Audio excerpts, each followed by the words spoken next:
Hello, Kate Serve! So isang panibagong araw na naman sa ating lumalaban ng patas. Araw-araw na hinaharap ng sobrang init ng panahon. So nakikita nyo, yan yung mga araw-araw na pangkaraniwang ginagawa ko pag nandito ako sa pwesto sa Bulacan. Ang pwesto pala namin ay nasa Labrador Building ng Francisco Home, Molawin. At dahil nga tayong lahat ay hindi Disney Princess, kailangan natin magsip. Ngayon, papasok muna tayo dito sa loob. At iinom muna tayo kasi nauuhaw na talaga ako. Hindi ko na talaga kaya ba? Mao ni karon niinom na gyud ko lang kaya siya. So pagitan sa muna ko dira kay murag daghan pag kog nakalimutan na buluhaton dira kay nagag-una-una man ang kiat-kiat ang person. Huy, magtagalog man tayo kay hindi man nila maintindihan ang sinasabi natin. So dahil diyan, laki ng mga bunganga ko, kumakanta pa ako diyan. Tapos nililinisan ko muna yung istante kay pagalitan kami ng boss namin. Ilista ko kay nakalimutan ko pala, marami na palang bumili tas hindi ako nakapaglista. So paano na mayayari nito, di ba? Baka ma-short pa kami. Kasi nakikita nyo, grabe naman talaga kakiat ang ating kadeserve. So sige yun nagsayasayaw dira. Dahil dami yun, kakad ko yung mga eskrema. Yung anak yun na siya. Diba? Nagkan kayo mga exhibition ba, mag-prod ka ni siya sa tagapon. O diba? Pakita ko lang talaga, ang inaano ko lang yung apron ko. Ang ganda niya kasi, ang cute-cute ba? Parang ako lang. Huy. Pero yung height lang talaga ang cute sa akin. So, itour ko kayo sa lahat ng, nandito kami sa loob ng itour ko kayo dyan sa lahat ng gilid, suluk-sulukan ba? Yan. So, nakikita niyo. Kasi may camera, kailangan natin maglinis-linis para masabi nila na mabait talaga tayong bata. Sabi nila na tayo ay isang masipag na nilalang dito sa mundong ibabaw. So, nakikita nyo dyan, dito dahil ang dami namin gawain dito. Ang dami palang gawain itong shake.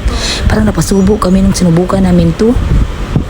So, dahil sa mga wala pa naman tao, wala pa masyadong customer, siguro mamaya pa yung darating.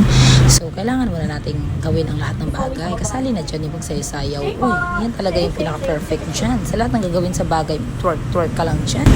Yung problema, darating lang yan, dadaan lang yan. Kaya, hayaan mo lang dumaan siya. Hala siya sa buhay niya. Ang mahalaga, may kita ka ba, may pera ka ba?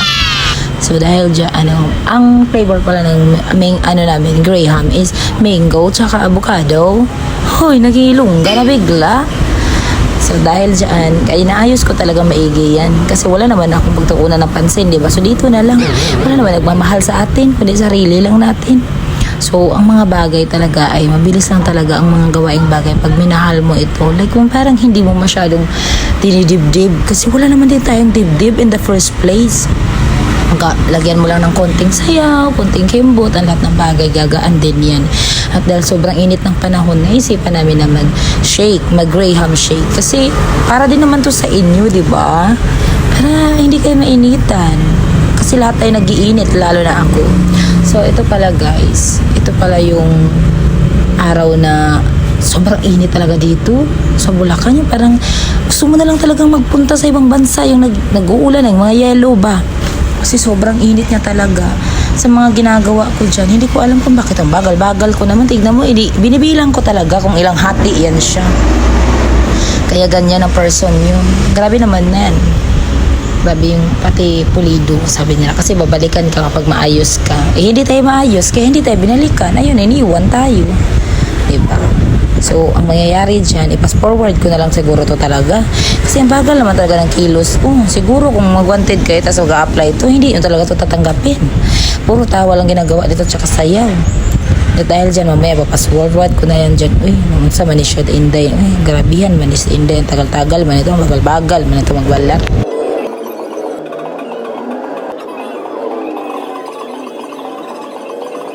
O, diba, nakikita nyo naman, pinas forward talaga. Nakikita mo naman yan. Diyan nakipag-chismis ako, nakalimutan ko sa mag-video. So dito, dinalian ko na talaga kay grabe talaga ang kilos ng person. Ang dami pang gagawin.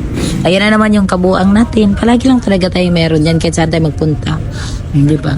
Nagmamaganda lang talaga ako dyan eh. Pakialam nyo ba? Basta feeling ko ba ganda ako. So ayan, patapos na. So masaya-sayaw na kasi wala pa talagang customer yan. Kaya ganun talaga. Labas na naman tayo. Maghanap tayo ng perfect spot kasi mag-selfie tayo. Yan. So dito, inom tayo ulit ng ating shake. Avocado Graham shake. Yung ginawa ko dyan. Iinom tayo. Ganyan kasarap yan. Pero parang ang mukha hindi man masaya. Kasi hindi naman talaga ako mahilig sa avocado guys. Sinubukan ko lang kasi kailangan kong gawin to. Kasi baka mag-ibang lasa. Naunsa man to siya. Nagatawa kayong person.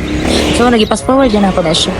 Kaya wala may lagi buhat ang person gilikod-likod raman yun nagahulat raman ang mga tawo nga mo anhi dere. Wala talaga. So umandara naman pagkamarates natin. Pumunta tayo sa kabilang pwesto para magchika-chika doon. Ganun talaga ang mangyayari dito. Kaya wala mang bumibili sa amin. Ayaw niyong bilhin to, tapong ko to ngayon. Talaga ang linis na bili ko kasi pag mango shake, mabilis talaga yan. So agoy, nakita na kung naraday mo. Naman sa man mo. So, moro to tanan guys. Bye-bye.